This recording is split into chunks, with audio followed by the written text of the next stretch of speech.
on a Google bike. Riding around Google on a Google bike. Ow. On the streets here in Palo Alto, about to head over to the mothership Google headquarters, do this talk at the mothership. It is never lost on me that 5 years ago I was shooting heroin on the west side of Chicago.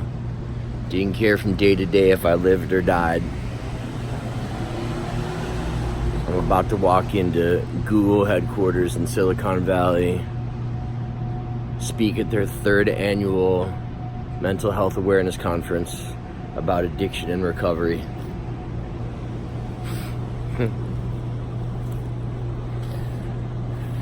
It's crazy. My name is Jam Alker, and I do these things, and when you do talks like this, you're asked to start with talking about who you are. So, who am I? I am a national recovery advocate, national recovery speaker. I'm a national recording and touring artist, musician. I have a documentary that's being filmed about my stories. Some of the guys are here right now. I have an album that is out right now that you could download on iTunes, you could stream it on Spotify, you could buy this album anywhere music is sold these days. And so I was taught that that's who I am. When I started to think about my first intro, those are the first things that I put down. Society teaches us that that is who we are.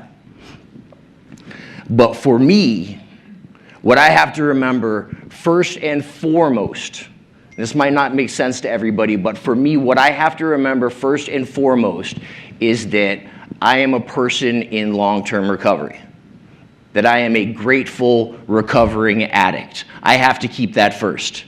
Because all of the things that I listed before, the accolades, the titles, any of those things, those are all just gifts of my recovery. Just gifts of keeping this recovery first. And if I get this twisted and I put any of those things ahead of my recovery, I know what will happen. When I speak in front of a group of people in recovery and I say that, anything I put ahead of my recovery, what will happen? They'll all say in unison, you'll lose it. And I will say, no, that's not true. I don't believe that. I will not lose it. I will give it away. I will not lose it. I will give it away. I've seen it. I've done it. I didn't lose $500,000 in a couch cushion somewhere.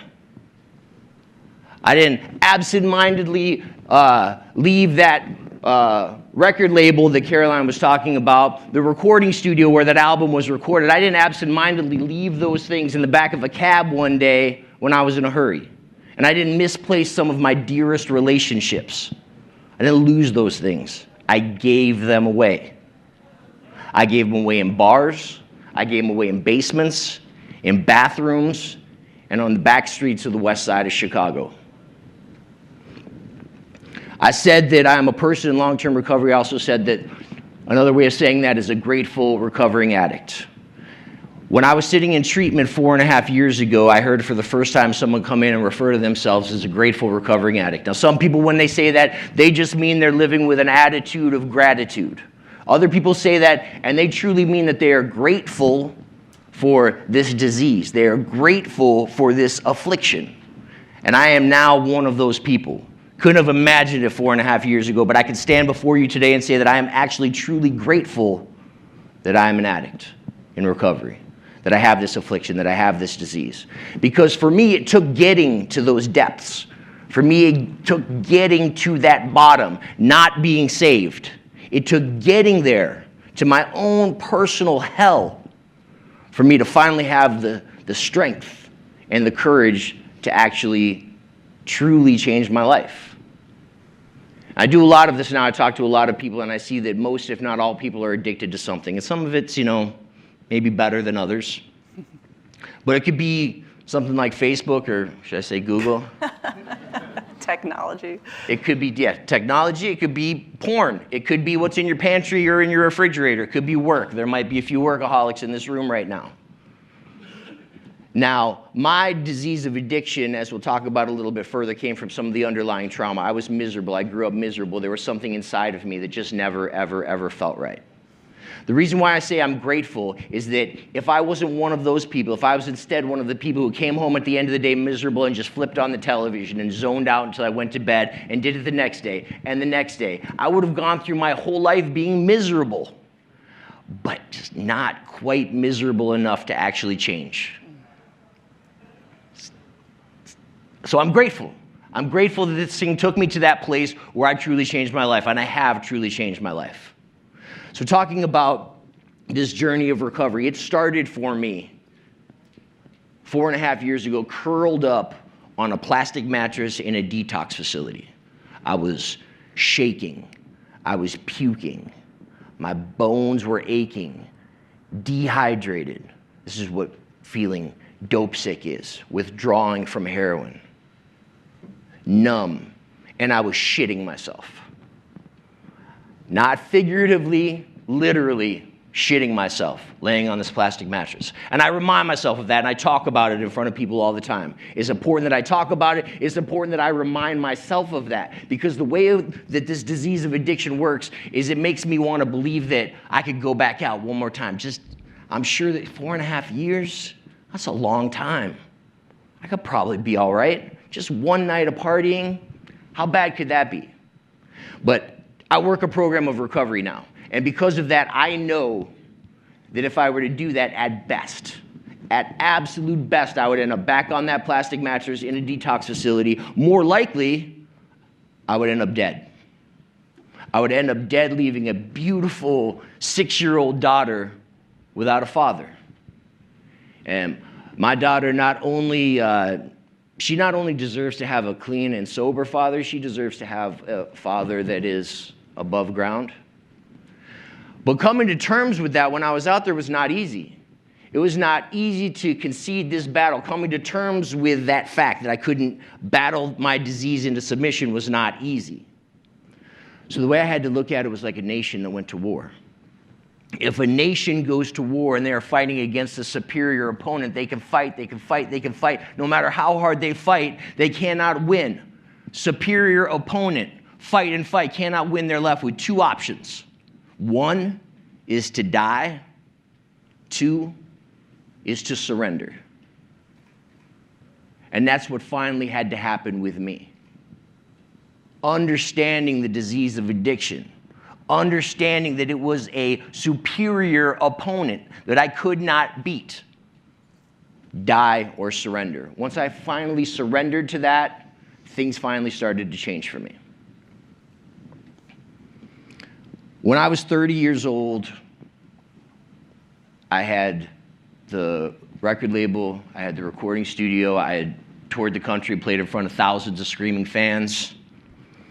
I had a lot of money, wasn't quite a millionaire, but I was well on my way. Had all of these things that people would say make you very successful. You're living your dreams. That's what I always wanted. I wanted to be a rock star. I wanted to have money. I wanted to have all of these things. And at 30 years old, I became a heroin addict.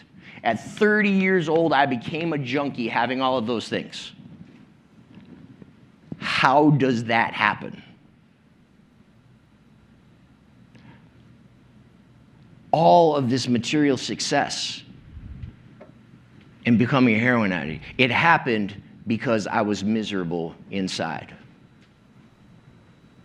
I don't want to get into a lot of the details, but there was a lot of family trauma. The horribly explosive upbringing. One of my first memories in life is my dad walking towards me wide-eyed, blood gushing down his face. Memory I can place chronologically directly before that, one of my mom smashing a whiskey bottle over his head to stop his violent advances. The first time I got blackout drunk, I was 7 years old. The first time I smoked weed was also the first time I did cocaine. I was 9 years old. By the time I was in 9th grade, I had done everything except for crack and heroin by 9th grade.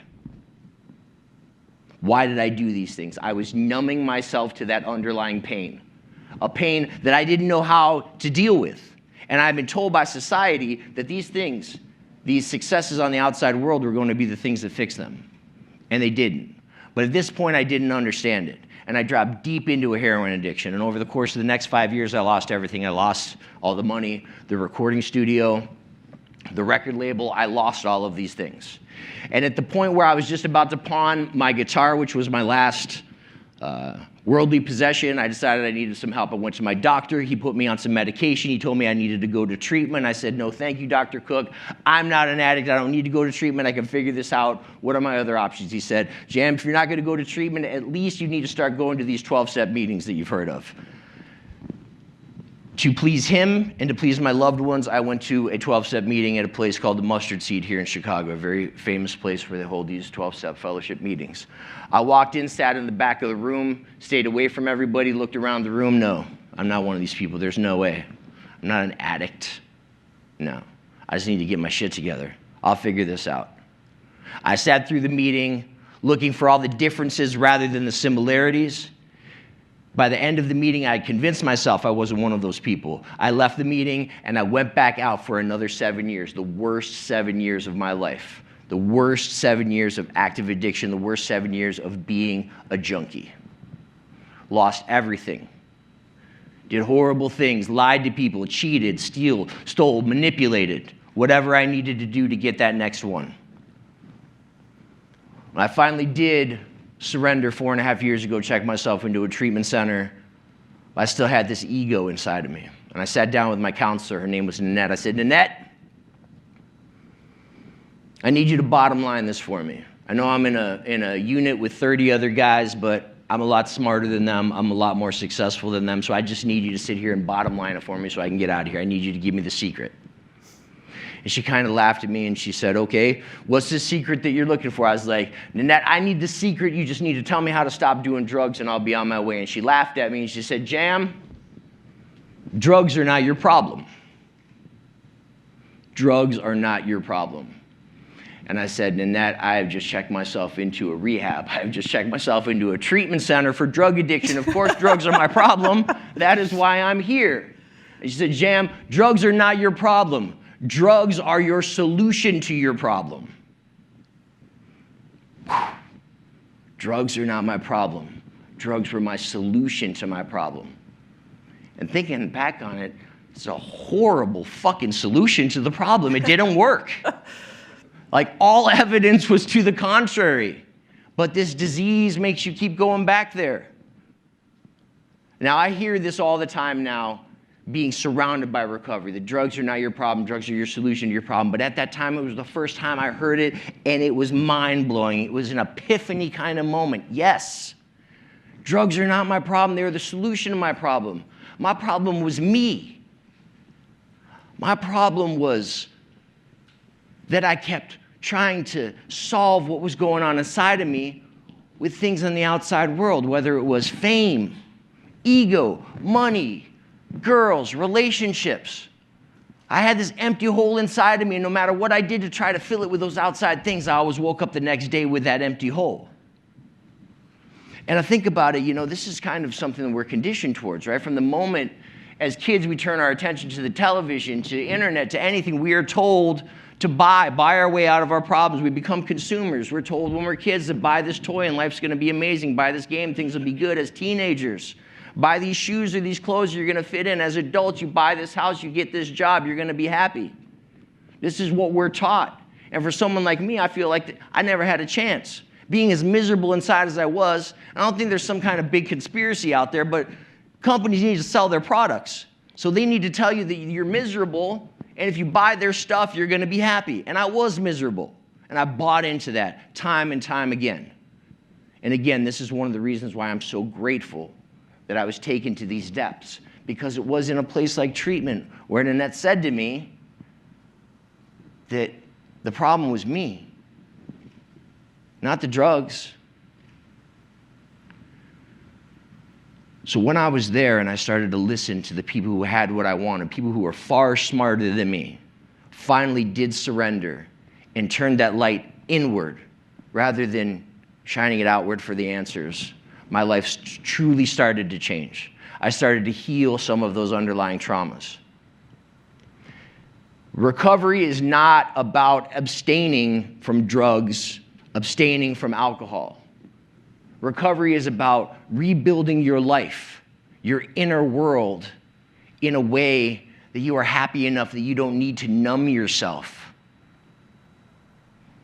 through drugs, through alcohol, through porn, through food, through work, through gambling, through any of these things. That is what recovery is about. Healing that underlying trauma, whatever it might be, so we can stop that numbing behavior. I'm going to end with this.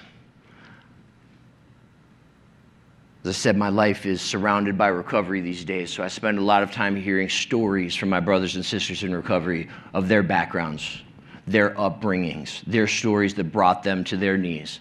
And I see you hear about some horrible, horrible, tragic things that they've done, that they've been through, that they've used to cope with the hand they've been dealt. Now, my story does not include any jail time. My story does not include any homelessness. That is the way in which my story may be a little different than some of the other stories you might hear told by folks who have been through similar experiences to me and are now in recovery. So those are the ways that my story might be a little different than the other ones you'll hear. But I have a friend of mine who is also in this 12-step fellowship who taught me to find the similarities and to stay away from the differences. And the way that I am the same as every other person in recovery, the way that I am the same as every person who is still in their active addiction, the way that we are the same is that we have a disease that wants to kill us. I have a disease that wants to kill me. But because of the recovery program that I work, because I come and do things like this, because I keep myself involved, because I am of service to others, giving of myself, asking nothing in return, I get what we refer to as a daily reprieve from the disease of addiction. And because of that, I can confidently say to you and to my disease, it will not kill me today. Thanks.